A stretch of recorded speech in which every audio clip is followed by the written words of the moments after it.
Dada was a worldwide, non-violent movement that sought to denigrate foolishness and denounce folly and vanity. Essentially anarchic, it fought on more than one battlefield. With Arthur Cravan, the boxer-poet, Dada was aggressive and irreverent. With Francis Picabia, it became the total refusal to synthesize. For Marcel Duchamp, it was a paean to certain forms of behavior. With Hugo Ball, it became a form of conscientious objection, mystical and mystification.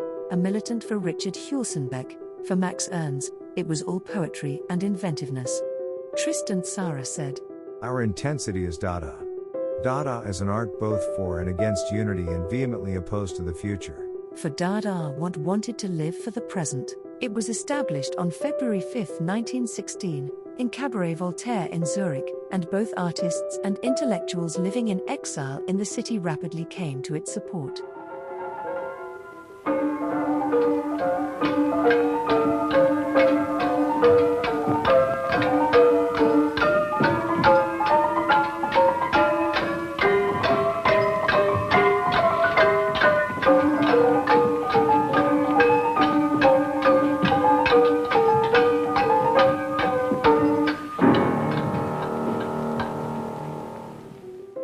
Hugo Ball and Richard Huelsenbeck, all Germans, Tristan Tzara, and Marcel Janco, both Romanians, and Jean Arp, an Alsatian, comprised the group's hardcore. It was created to remind people that there are independently minded guys who live for other ideas, above and beyond war and motherland.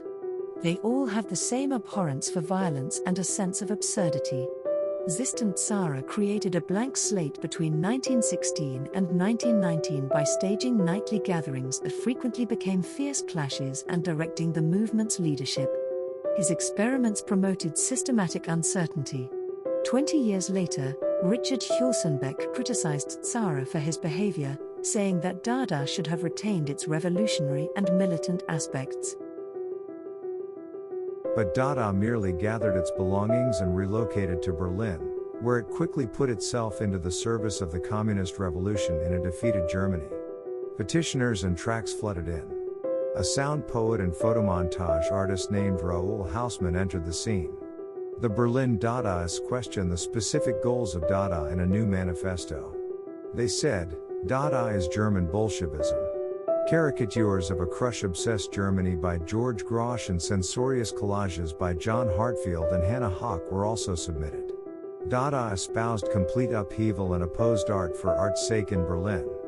The political uprising finally subsumed Dada to the point where it withered in Berlin, only to resurface in Cologne, where Johannes Theodor Bargeld, Above, Arp, and Ernst created absurdist Fa ga gas in opposition to Dada's poetic act by creating parallel reality and collage. The first international fair in June 1921 culminated in a political uprising.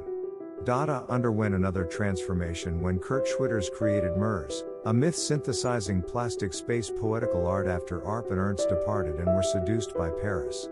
With his Mizbau, a cross between a cathedral and the cabinet of Dr. Caligari, he attempted to objectivize chance while working in the margins. Dada was extinct in Germany but re-emerged in the 1920s in Paris. Dada was adopted by poets Louis Aragon, André Breton, and Philippe Soupault like one adopts a diet.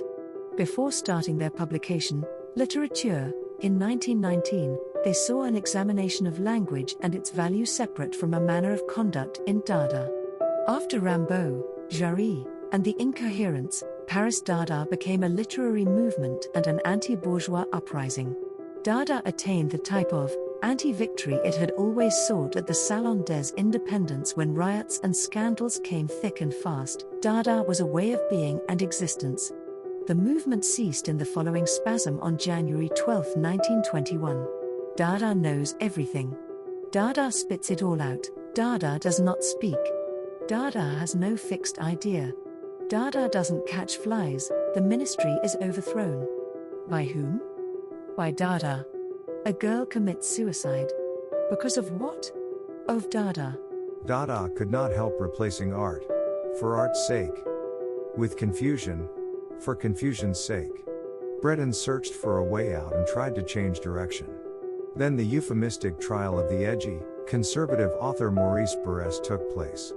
Picabia, the lustique, funny man, gave up at that moment. As soon as Dada began to regard itself seriously, it was doomed. Duchamp was about to correct when he said that the only movement that matters is the movement of the intellect. He cooperated with them sometimes and had some sympathy for metaphysical Dada, but he was never biddable enough to join a group. The Dada movement profoundly impacted the future of art, influencing movements such as surrealism, pop art, and conceptual art. Dadaism challenged traditional notions of art and paved the way for artists to explore new forms of expression, such as found objects and performance art. The legacy of Dada can be seen in the work of artists such as Andy Warhol, Yoko Ono, and Damien Hirst. The Dada movement may have been short-lived, but its impact on the art world is still felt today. By challenging established norms and pushing the boundaries of what art could be, the Dadaists opened the door for future generations of artists.